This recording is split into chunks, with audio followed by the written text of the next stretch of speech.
अस्सलाम वालेकुम। उम्मीद है कि आप सब लोग खैरियत से होंगे।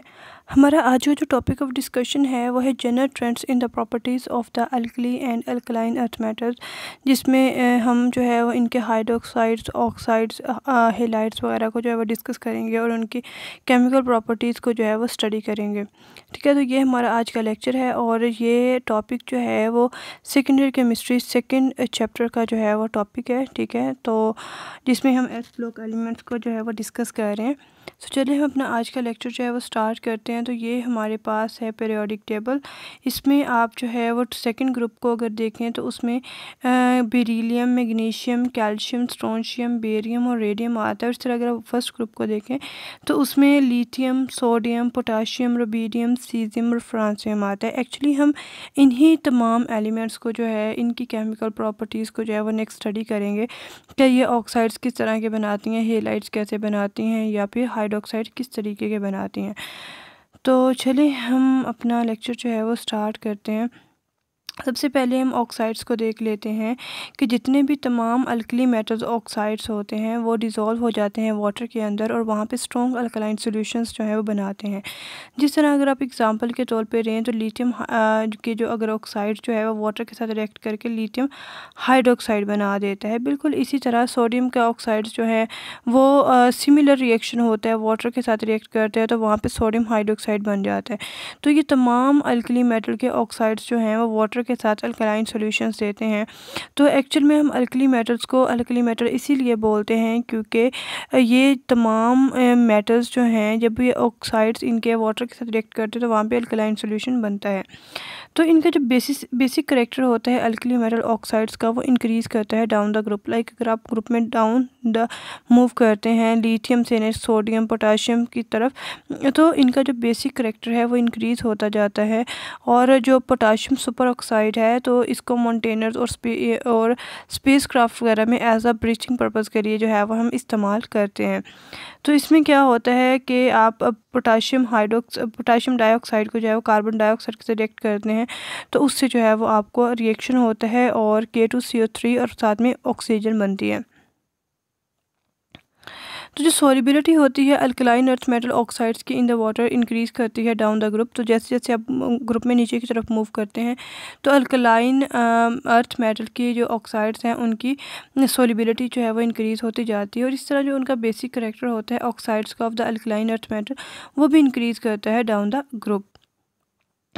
तो ये जो है वो हमें इनके ऑक्साइड्स को दिखाया गया है कि एसिडिक करेक्टर जो है वो अगर हम लेफ़्ट राइट मूव करते हैं तो इस साइड पे इंक्रीज़ होता है। तो हमारे पास जो लिथियम के ऑक्साइड्स हैं, बेरिलियम के ऑक्साइड्स हैं, तो वो हमारे पास जो है वो बेसिक इन करेक्टर होते हैं। और इसी तरह जो है वो लेफ़्ट साइड के जो जितने भी एलिमेंट्स हैं तो उनके राइट साइड पे जितने भी एलिमेंट्स हैं उनके जितने भी ऑक्साइड्स बनते हैं तो वो एसिडिक इन करेक्टर होते हैं। इसी तरह अगर हम डाउन द ग्रुप मूव करते हैं तो बेसिक करेक्टर जो है वो इंक्रीज़ होता है। तो यहाँ पे इस के अंदर जो है इस टेबल के अंदर यही चीज़ दिखाई गई है। नेक्स्ट जो है अगर आप बेरिलियम ऑक्साइड्स की बात करते हैं तो वो एम्फोटेरिक होते हैं इन नेचर और वो बहुत एसिड और बेसिस के साथ रिएक्ट करते हैं। तो एम्फोटेरिक वो वाली स्पीशीज़ होती है जो अगर एसिड के साथ रिएक्ट करेगी तो वो एज अ बेस जो है वो बिहेव करेगी और अगर वो किसी जो है वो बेस के साथ रिएक्ट करेगी तो उस वहाँ पे वो एज अ एसिड बिहेव करेगी। ठीक है, तो जैसे ये वाला रिएक्शन दिखाया गया है कि बेरिलियम ऑक्साइड जो है इसने HCl के साथ रिएक्ट किया। HCl जो है वो स्ट्रॉन्ग एसिड है, अब इसने वहाँ पर रिएक्ट करके बेरिलियम क्लोराइड बनाया जो कि एक सॉल्ट है, साथ में वाटर बनाया। और दूसरी साइड पे बेरिलियम ऑक्साइड जो है वो इसने सोडियम हाइड्रोक्साइड जो कि एक स्ट्रॉन्ग बेस है उसके साथ और साथ में वाटर के साथ रिएक्ट करके यहाँ पे भी जो है वो एक कॉम्प्लेक्स कंपाउंड बना दिया। तो इस तरह बेरिलियम ऑक्साइड्स जो हैं वो एम्फोटेरिक इन नेचर हैं या ये जो है वो एसिड्स और बेसिस दोनों के साथ जो है वो रिएक्ट कर सकते हैं।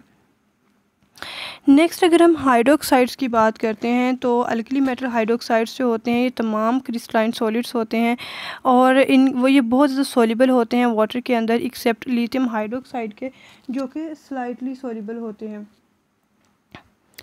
जो सॉल्युबिलिटी होती है जो अल्कलाइन अर्थ मेटल हाइड्रोक्साइड्स की वाटर के अंदर वो इंक्रीज़ करती है डाउन द ग्रुप। लाइक जैसे जैसे जो है वो नीचे की तरफ मूव करते हैं from upward to downward movement up करते हैं तो जितने भी अल्कलाइन अर्थ मेटल्स हैं इनके जो हाइड्रोक्साइड हैं उनकी सॉल्युबिलिटी इंक्रीज़ होती है। और अल्कली मेटल हाइड्रोक्साइड्स जो होते हैं बहुत ज़्यादा स्टेबल होते हैं एक्सेप्ट लिथियम हाइड्रोक्साइड से। तो alkaline earth metal hydroxides like magnesium hydroxides हो गए, कैल्शियम के हाइड्रोक्साइड हो गए, तो ये डिकम्पोज करते हैं हीटिंग पे। तो लिथियम हाइड्रोक्साइड्स जो हैं ये डिकम्पोज होकर लिथियम के ऑक्साइड साथ में वाटर बनाते हैं, और इस तरह मैग्नीशियम हाइड्रोक्साइड्स जो हैं ये भी डिकम्पोज हो गए मैग्नीशियम के ऑक्साइड साथ में वाटर मॉलिक्यूल बनाते हैं। नेक्स्ट अगर हम लाइम वाटर और मिल्क ऑफ मैग्नीशिया को देखें तो लाइम वाटर जो होता है ये एक्चुअल में सैचुरेटेड सॉल्यूशन होता है कैल्शियम हाइड्रोक्साइड का, और इसको जो है वो हम लाइम वाटर बोलते हैं, और इसको जो है वो हम कार्बन डाइऑक्साइड के टेस्ट के लिए जो है वो यूज़ करते हैं। दूसरे नंबर पे जो मिल्क ऑफ मैग्नीशिया होता है ये एक्चुअल में सस्पेंशन होती है मैग्नीशियम और हाइड्रोक्साइड की और वाटर के अंदर, तो इसी को जो है वो हम मिल्क ऑफ मैग्नीशिया बोलते हैं, और इसको जो है वो स्टमक की एसिडिटी के ट्रीटमेंट के लिए जो है वो यूज़ किया जाता है। नेक्स्ट अगर हम कार्बोनेट के हवाले से बात करते हैं तो कार्बोनेट्स जो होते हैं अल्कली मेटल्स के वो सॉल्युबल होते हैं वाटर के अंदर और स्टेबल होते हैं हीट से, कि लाइक अगर आप इसको हीट करते हैं तो उन्हें कोई फ़र्क नहीं पड़ता इससे, एक्सेप्ट लिथियम कार्बोनेट से, ठीक है। वो ना तो वो इनसॉल्युबल भी होते हैं और इसके अलावा डिकम्पोज भी होते हैं हीटिंग पे, ठीक है। तो डिकम्पोजिशन होती है वो इजी हो जाती है क्योंकि इसकी जो इलेक्ट्रोस्टैटिक अट्रैक्शन होती है इस converting from carbonate to the oxide is considerable, ठीक है। तो जो कार्बोनेट से जो है वो वहाँ पे ऑक्साइड्स की फॉर्मेशन जो है हो जाती है और साथ में कार्बन डाइऑक्साइड की एमिशन हो जाती है। तो unlike the alkali metal carbonates, alkaline earth metal carbonates are only very slightly soluble in water, ठीक है। तो ये वाटर अल्कलाइन अर्थ मेटल के कार्बोनेट्स जो होते हैं वाटर के अंदर बहुत कम सॉल्युबल होते हैं और इनकी सॉल्युबिलिटी जो है वो डाउन द ग्रुप डिक्रीज़ होती है, और ये जो है हीट करने पे डिकम्पोज भी हो जाते हैं और इनकी ईज़ ऑफ डिकम्पोजिशन है वो डिक्रीज़ करती है डाउन द ग्रुप। लाइक अब जैसे ग्रुप में नीचे की तरफ मूव करते हैं तो इनकी डिकम्पोजिशन है वो कम होती जाती है।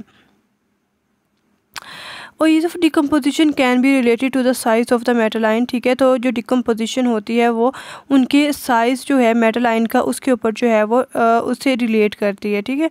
तो ये जो है वो कार्बोनेट्स के हवाले से हो गया। नेक्स्ट जो है वो हम नाइट्रेट्स को देखते हैं कि नाइट्रेट्स जो होते हैं अल्कली और अल्कलाइन अर्थ मेटल दोनों के वो सॉल्युबल होते हैं वाटर के अंदर, और नाइट्रेट्स जो हैं लाइक मैग्नीशियम, लिथियम, कैल्शियम और बेरियम के वो डिकम्पोज होते हैं ऑन हीटिंग में, और वहाँ पे जो है वो हमारे पास ऑक्सीजन और नाइट्रोजन डाइऑक्साइड बनती है, और इसके अलावा मेटालिक ऑक्साइड्स भी होते हैं, जबकि सोडियम और पोटाशियम जो है वो डिकम्पोज होकर डिफरेंट तरह के प्रोडक्ट्स देते हैं। तो अगर आप ये रिएक्शन देखें तो लिथियम के नाइट्रेट्स जो हैं वो लिथियम हाइड्रोक्साइड बनाया, साथ में ऑक्सीजन और नाइट्रोजन डाइऑक्साइड। इस तरह मैग्नीशियम के जो नाइट्रेट्स थे उन्होंने मैग्नीशियम ऑक्साइड जो है, और इसके अलावा जो है वो नाइट्रोजन डाइऑक्साइड और ऑक्सीजन बनाया। कैल्शियम के जो नाइट्रेट्स होते हैं कैल्शियम ऑक्साइड और नाइट्रोजन डाइऑक्साइड साथ में ऑक्सीजन, और इस तरह सोडियम के जो नाइट्रेट्स हैं वहाँ पे जो है वो सोडियम जो है उसने अपना डिफरेंट तरह से रिएक्शन दिया और NaNO2 साथ में ऑक्सीजन बना दिया। नेक्स्ट अगर आप सल्फ़ेट के हवाले से बात करते हैं तो और जितने भी अल्कली मेटल्स होते हैं वो सल्फ़ेट बनाते हैं और वो सॉल्युबल होते हैं वाटर के अंदर, और उनकी सॉल्युबिलिटी जो है उन सल्फ़ेट्स की अल्कलाइन अर्थ मेटल के, ठीक है, वो ग्रेजुअली जो है वो डिक्रीज़ करती है डाउन द ग्रुप। तो ये जो है वो हमारे पास सल्फ़ेट्स का था। नेक्स्ट जो है अगर हम प्लास्टर ऑफ पेरिस को देखते हैं तो ये भी एक्चुअल में सल्फ़ेट्स ही होते हैं, तो ये कैल्शियम के सल्फ़ेट्स होते हैं, ठीक है। तो कैल्शियम जो है अगर आप नेचर में देखें तो वो जिप्सम की फॉर्म में एग्जिस्ट करता है, CaSO4.2H2O। जब आप इसको हीट करते हैं अबव 100 डिग्री सेल्सियस तो ये अपने 3/4 जो वाटर है उसको लूज़ कर देता है, ठीक है, और इससे जो है वो वाइट कलर का एक पाउडर बनता है जिसका प्लास्टर ऑफ पेरिस बोलते हैं, ठीक है। तो ये रिएक्शन है जिसमें जो है वो कैल्शियम जो कि जो सल्फ़ेट है और साथ में 2 वाटर मॉलिक्यूल इसके साथ 390 केल्विन के ऊपर आपने इसको हीट किया तो CaSO4 की ट्वाइस डॉट वाटर मॉलिक्यूल बन गया और साथ में 3 वाटर मॉलिक्यूल जो हैं यहाँ से एग्जिट हुए। तो इस वाले जो कंपाउंड को जो है वो हम प्लास्टर ऑफ पेरिस बोलते हैं। तो ये हमारा आज का लेक्चर था। आई होप कि आपको समझ आ गया होगा। इसमें डिफरेंट तरह की केमिकल प्रॉपर्टीज़ की हवाले से बात की गई है, ठीक है, अल्कली और अल्कलाइन अर्थ मेटल से रिलेट करके। तो आई होप कि आपको समझ आ गया होगा. If you have any query then you can ask freely in the comment section. अल्लाह हाफिज़.